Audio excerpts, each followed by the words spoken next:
Mr. DIY pun dah ada USB Wifi Adapter. Okey ke benda ni? Tengok apa ada dalam kotak ni. Okey, dia ada CD, dia ada antena dengan dia punya USB.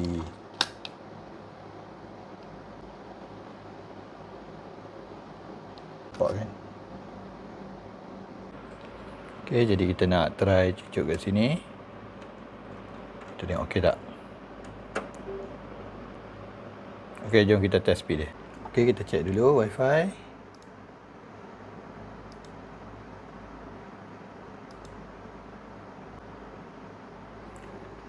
Okey, kita masuk dulu. Fast.com.